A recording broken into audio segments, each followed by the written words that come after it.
May the grace and the peace of God the Father and Son Jesus our Lord be with you today as we continue in the book of Ezekiel chapter 20. Good morning to the evangelist Dexter Friday Sambri de la Rosa. Top of the morning to you, man. And good morning to the Enrock family under Pastor Hill Richardson. This is your cup of joy. This is your morning devotion right now. We are in the book of Ezekiel, as I said, chapter 20. We are going from verses 5 right now. And the Lord begins by outlining, first of all, that Israel was a chosen people. Remember, I told you guys to read through the entirety of chapter 20. To be chosen first requires that there would be choices available. So they were set apart from the rest, made special because of that act of God. It's His choosing, not ours, and it weren't theirs neither. The blessing that is placed on the generations of the house of Jacob is then brought into view, and recognize also that the blessing predates the transformation. Understand that clearly. The blessing predates the transformation of the house of Israel, the regeneration from Jacob to Israel. Again, it's God who gave the blessing because of His choosing. From there, it jumps straight to the captivity, where God multiplies His greatness through the man Moses in the liberation of Israel in the Exodus. So if they didn't know God, they knew Him from then. It was the time that God presented Himself as God to and before them. Verse 6, He then brings literally the day of their liberation, and reminds them that it was by the lifting of His hand. This is as if Israel is standing before a crowd, and God raises His hand out of the crowd to identify Himself to them. So they know who God was because He made Himself clear to them on that day. It's a day they're speaking about. If they weren't sure before, He is saying, it is I who did it. It is I who did it. He made Himself known to them.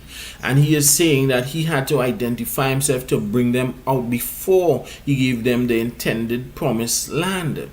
Described as the land of milk and honey. Such a sweet taste. When it is even thought of, the best, He says, of all the land. So the land itself was a treasure. Verse 7, they are reminded that there is a command to be rid of all idols of Egypt. But most significant is the fact that God outlined that it was because of what they were attracted to by seeing is what caused their corruption. So they were instructed to get rid of that first before they proceed.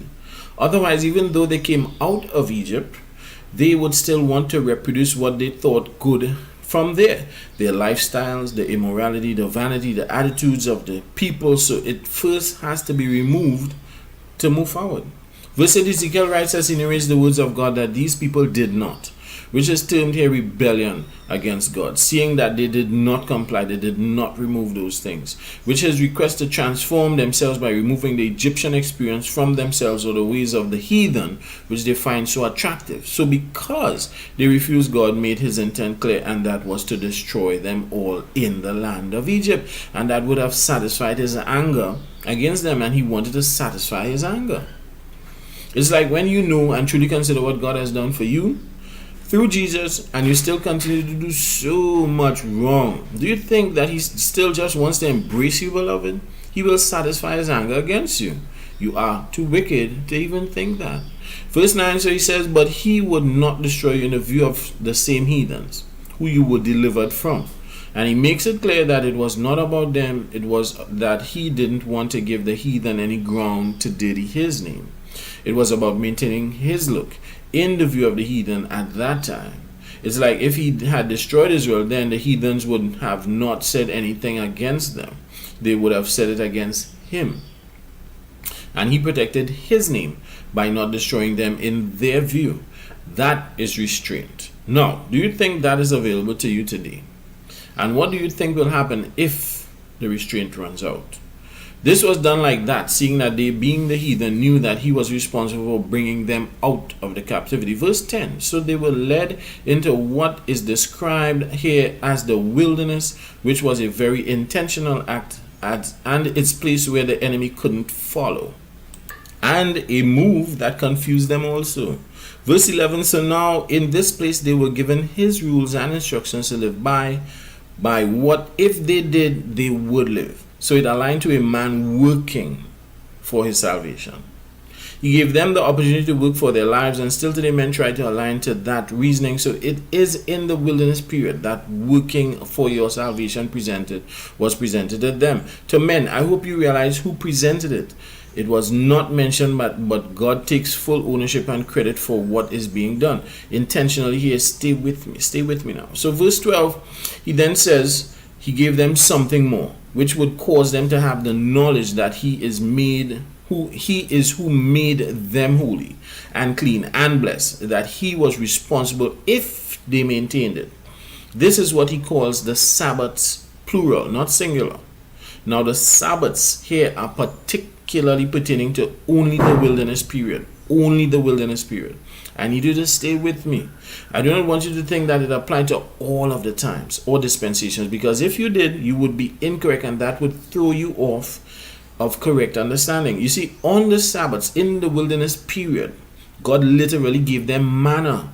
This is what he describes as the sign between me and them. That never occurred after the wilderness period, and they never made it out from that period neither. You understand? So the particular Sabbaths are not what some uneducated and ignorant followers of the Lord today apply it to, what they apply it to, but only to that period, the wilderness period, where again, as I remind you, neither they who witnessed it nor the occurrence of the manna from heaven ever was done after the wilderness period. It was never done. It was never replicated. Verse 13, he then says that even in the wilderness period, which now comes and solidifies that it is only that period and occurrences of the Sabbaths at that time is what we are speaking about, that Israel with those signs rebelled, showing their disobedience, refusing to follow the statutes, and they hated rule over them. The same working for your salvation method they despised, and they were not satisfied with the said Sabbaths, and he says they made them dirty or polluted. So it was for those reasons he decided to exact his anger against them, which he calls a fury and consuming. He literally wanted to consume them. They would be no more. Verse 14, again, the reason given for this hold or stay of execution was the heathen who God didn't want to give the opportunity to tarnish his name even after they acted so disgustingly disrespectful. I want you to realize that this is the second time that he is mentioning that he is sparing them. Stay with me now. Verse 15, God says that he again, just as in Egypt, he identified himself to them, that it was he who was responsible for them staying in the wilderness and not moving forward into the glory of all the lands. Beloved, you know that the only thing that dictates what are poured out in these devotions is by the Spirit. And it is by this reason everything that is said to you is designed to make you aware of your own selves. Do not get caught in the same as the examples before you, where all God is doing is sparing you because the same that he has freed you from is looking on, because you will begin to recognize he will keep you in the place that you are in. Beloved, the word compels that you be warned. If you are not made aware, then the correct thing is not being ministered to you. Don't let what you have been freed from suck you right back in. Don't end up in that situation of captivity because of disobedience that you will never leave. It may not work out for you nor your children. I'll let you ponder on that a bit, and I'll see you guys tomorrow. This is Pastor Solomon de la Rosa in God's grace.